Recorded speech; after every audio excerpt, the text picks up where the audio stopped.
All right, so I eyeballed this thing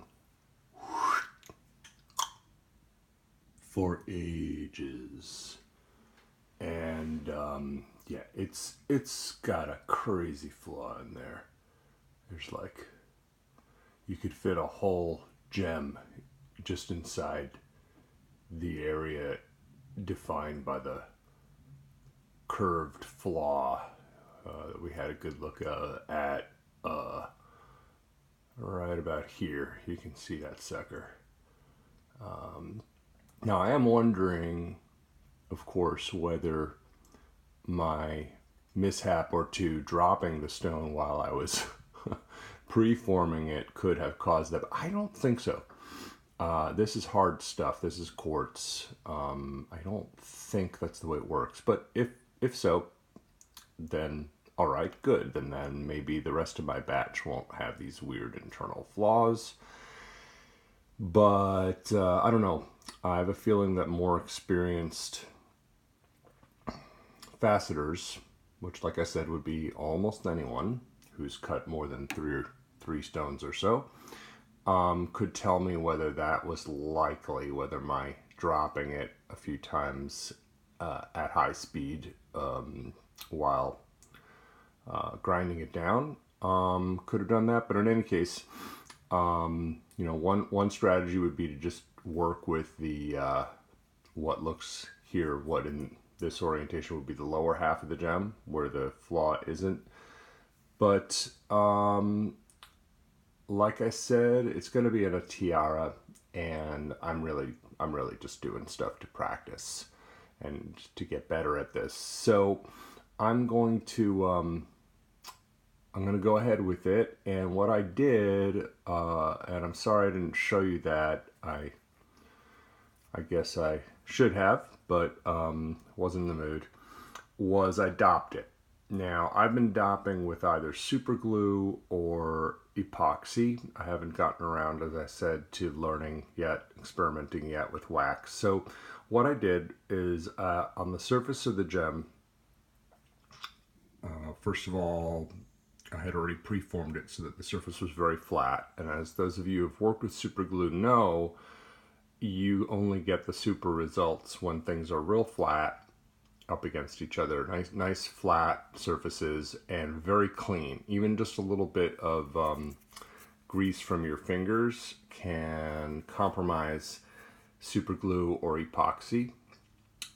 So I cleaned it with a little bit of alcohol and cleaned the top of the gem, cleaned the top of the dop, where the dop is now currently flush with and hopefully bonding to the gem. Clearly bonding to the gem, actually. Super glue takes just an hour or two to really bond, but then, like most glues, you're going to want to leave it for several hours, maybe overnight, to cure and get real hard. And I just knocked it off. You guys are gonna love this. Oh my god. Well, that's what I get for trying to video this stuff. Okay, good. So this gives us a chance to go back and fix what I told you that I didn't show you.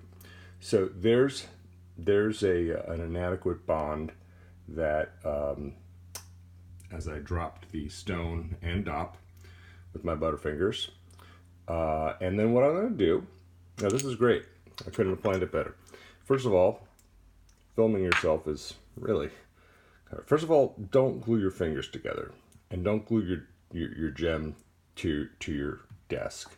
So, I got a little bit of glue now on the edge of my finger there just now. So I'm going to be careful not to glue my fingers together. I'm going to open up this container, which does not contain sauce for spicy eggplant.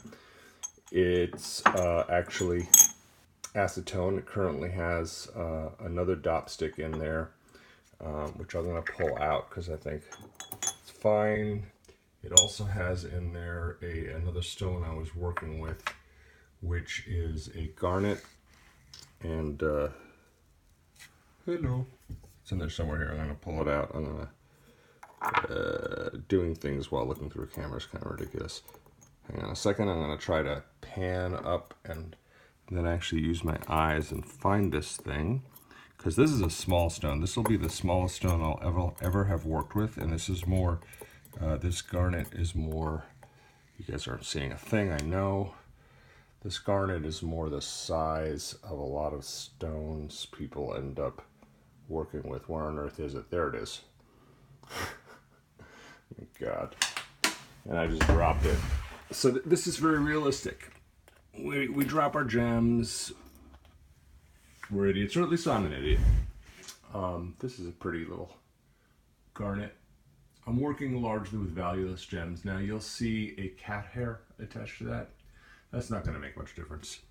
All right, gems of very low value. So you can see the difference in size. So I had a hard time working with this with a tiny little dop stick. So I'm going to put these aside now that they've soaked in acetone and all the super glue is off of them. And now I'm gonna give a similar treatment here where I'll just there's some dried super glue on the dop. I'll just put it in the acetone. It's gonna all go away, and I think I'll just go ahead and do the same thing with the gem, and that way the acetone's not going to hurt the gem. It's weird stuff. Ladies and gentlemen and those of other genders who have worn nail polish know what acetone is like. I however, have never worn nail polish. And so I've never had to remove nail polish. Acetone is also known as nail polish remover. It's weird stuff. You get it on your hand, it kind of, it's so volatile that it's evaporating so fast that your fingertip gets really cold all of a sudden. Anyhow, this is getting long. I think we had some fun. I know I did have fun screwing up as I video for you. Now I'll show you one more thing actually before I finish. I also dopped this today. This is an Oregon sunstone. Yeah, it's sunny. It's pretty. This will be the first stone I work with that is not actually quartz. It's actually got a lower hardness. It's a 6 on the muse scale, I believe. I don't think I'm going to feel much of a difference there, at least based on my experience grinding the flat part where I dopped it. And this one I'm not going to drop. See, this one I'm going to put this one right back in here before I can drop it. Okay, next time.